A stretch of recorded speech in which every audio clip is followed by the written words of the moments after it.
Hey focus friends, in this video I'm going to give you a super simple procrastination model to get yourself to stop avoiding and start doing. Hi focus friends, it's Aron here on Hidden ADD, where you get the tools, insights, and science-backed strategies you need to live the life of your dreams if you have or might have hidden ADD. If you're new here, consider subscribing. When you're in procrastination mode, your brain is distracted. You're not gonna remember the top 10 tips that some random YouTuber shared. No, you need something super simple and quick that you can think of to pull yourself out of that. So to tell you those two variables, I need to introduce the Fogg Behavior Model by Stanford behavioral scientist BJ Fogg. He taught the founders of Instagram, Airbnb, and other huge startups how to get people to take action. So what he found is that motivation and ability are two levers that can be moved around to get somebody to take action. So here's how it works in the model. If my motivation is high and my ability is high, I'm well above this action line. And so action can happen. Action will happen if there's a trigger. Conversely, if my motivation is really low and my ability is low, I'll be down here below the blue action line. And here, even if I have a trigger, I won't take action. This is where we are when we're procrastinating. There's a trigger such as I really should work on X, but we fall below the action line. Okay, so now that you have the two levers that you can pull, I'll share with you 4 of my favorite strategies for each lever.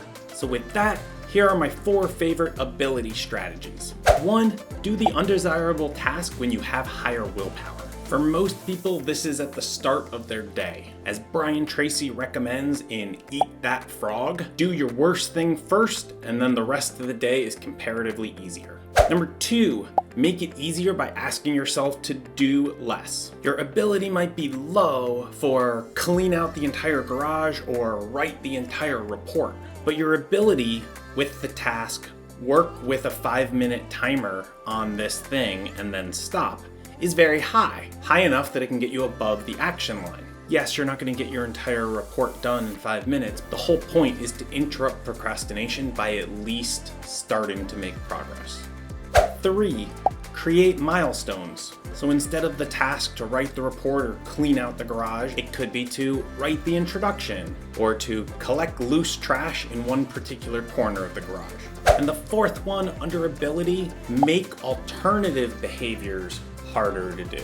Even if you get your desired behavior above the action line, it still has to compete with other behaviors such as TV or social media or video games that might also be above the action line. To make those alternatives less compelling, you can make it more difficult to do them, effectively moving yourself backwards on the ability curve. So if you unplug your TV, or if you change your password, or if you use a screen time limiting program that only lets you spend a certain amount of time on Instagram or TikTok, or in my case a few months ago playing Settlers of Catan, but whatever it is, you can make the undesirable behaviors harder to do.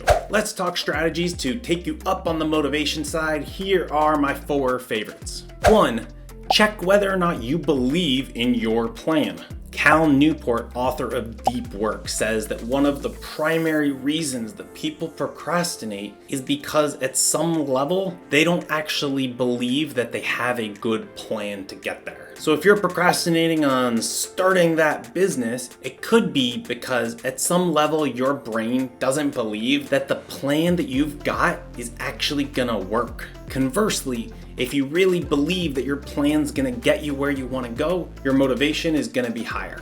2, incentivize yourself. This works really well with some of the strategies we discussed in the previous section. So let's say that you set a 5-minute timer, or let's say that you broke it down into some small milestones like writing the introduction. You could give yourself an incentive like a bowl of ice cream, or some other treat or reward that will get you more motivated to take the action.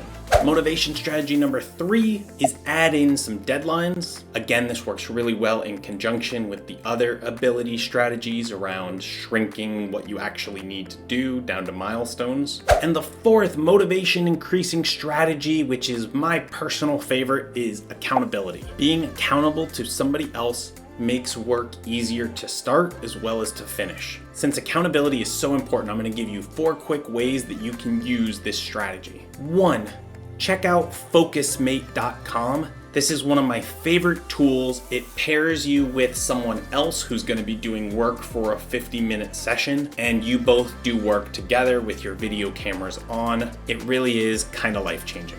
2, similar to FocusMate, but this would be self-driven, is set up your own working session. So back in school, this could have been studying with friends, which I used to do a lot. As an adult, my wife and I do a weekly home improvement session where we set a timer, not very long, like 20 minutes on a Tuesday night, and we tackle something in the house that needs to be fixed or improved or cleaned. 3, set up a interim review meeting on one of the milestones. So at work, I might schedule a first draft review meeting with my boss a week before a final draft of something is due, to just get their preliminary input on my outline. While their input is super helpful, the other really beneficial part about doing this is I know that I need to at least bring something to the meeting. And so even if I wait till the last minute, at least I've created something to discuss with them.